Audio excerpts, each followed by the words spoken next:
எண்ணிக்கை பற்றி எந்த பிரச்சனையும் வந்ததில்லை என திருச்சி விமான நிலையத்தில் எழுச்சி தமிழர் திருமாவளவன் பேட்டியளித்துள்ளார். அரியலூர் மாவட்டத்தில் மாவட்ட ஆட்சியாளர் அலுவலகத்தில் நடைபெற உள்ள ஆய்வுக் கூட்டத்தில் பங்கு கொள்வதற்காக விடுதலை சிறுத்தைகள் கட்சியின் தலைவரும் சிதம்பரம் நாடாளுமன்ற உறுப்பினருமான எழுச்சி தமிழர் திருமாவளவன் அவர்கள் சென்னையிலிருந்து விமானம் மூலம் திருச்சி விமான நிலையத்திற்கு வருகை தந்தார்.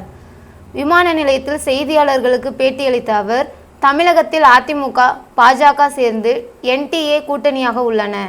அதிமுக கூட்டணிக்கு தனியாக பெயர் வைத்துள்ளதா என தெரியவில்லை. பாமக தேமுதிக ஆகிய கட்சிகள் இடம்பெற்றதாக தெரியவில்லை. எனவே கூட்டணி பற்றி கவலை இல்லை.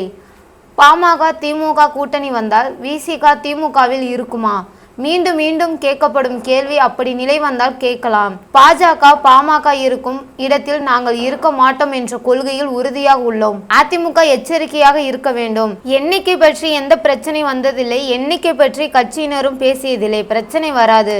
நீங்கள் சொல்வதை வைத்து நாங்கள் பேச்சுவார்த்தை பார்த்து கொள்வோம். திரையுலகில் போதை கலாச்சாரத்தால் நடிகர்கள் கைது செய்யப்பட்டுள்ளனர் என்ற கேள்விக்கு அதிர்ச்சியான ஒன்று, திரைத்துறையை சார்ந்தவர்கள் பாதிக்கப்பட்டு இருக்கிறார்கள். தமிழக அரசு மதுக்கடைகளை மூட வேண்டும். போதைப் பொருட்கள் தடுக்க வேண்டும். இதற்கு கூடுதலாக கவனம் செலுத்த வேண்டும். தனி உளவு பிரிவை இருந்தாலும் தனிப்படை அமைத்து கட்டுக்குள் கொண்டு வர வேண்டும். தமிழக இளைஞர்களை காப்பாற்ற வேண்டும். திமுகவுக்கு என்ன சிக்கல் என்று அவர்கள்தான் சொல்ல வேண்டும் என வலியுறுத்துகிறோம்.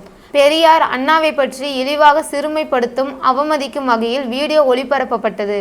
எதற்கென அவர்கள்தான் சொல்ல வேண்டும். முருகன் பக்தர்கள் மாநாடு மோடி பக்தர்களின் மாநாடாக தான் நடைபெற்றது என தெரிவித்தார். பேட்டியின் போது திருச்சி கரூர் மண்டல செயலாளர் தமிழ்நாதன், மாவட்ட செயலாளர்கள் புல்லட் லாரன்ஸ், கனியமுதன், சக்தி, ஆற்றலரசு, வழக்கறிஞர் கலைச்செல்வன், பெரம்பலூர் நாடாளுமன்ற தொகுதி செயலாளர் கிட்டு ஆகியோர் உடன் இருந்தனர். தமிழக அரசு என்ன நடவடிக்கை எடுக்கணும்? இது மிகவும் அதிர்ச்சியான ஒன்று. அதில் திரைத்துறையை சார்ந்தவர்களும் பாதிக்கப்பட்டிருக்கிறார்கள் என்று தான் நான் பார்க்கிறேன். அவர்கள் இதை தொழிலாளர் செய்கிறார்கள், வருமானம் தேடுகிறார்கள், நாட்டை பாழாக்குகிறார்கள் என்று நான் நடிகர்கள், நடிகைகள் உட்பட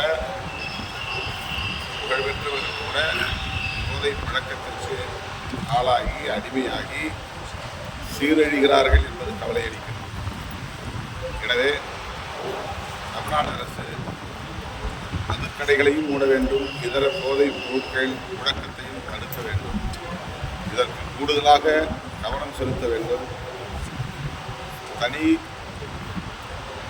உளவு பிரிவை உருவாக்கி ஏற்கனவே இருந்தாலும் கூட தனி படையை அமைத்து இதை ஒரு கட்டுக்குள் கொண்டு வர வேண்டும். தமிழ்நாட்டு இளைஞர்களை காப்பாற்ற வேண்டும் என்று கேட்டுக்கொள்கிறேன். தமிழ்நாட்டில் பூர்ண மதுவிலக்கு அமலப்படுத்தணும்னு விசிகேயோட நிலைப்படாவே இருக்கு. மாநில அரசு தேர்தல் அறிக்கை கொடுத்து நான் நிறைவேற்றலாம். ஐயா, அதுக்கு என்ன சிக்கல் தமிழ்நாட்டில் பூர்ண மதுவிலக்கு கொண்டு வர? திமுகவுக்கு என்ன சிக்கல் என்பதை திமுக தான் சொல்ல வேண்டும். ஆனாலும் நாங்கள் கூட்டணி கட்சி என்கிற முறையில் மறுபடியும் திராவிட முன்னேற்ற கழகத்திற்கு அந்த தேர்தல் வாக்குறுதியை நிறைவேற்ற வேண்டும் என்று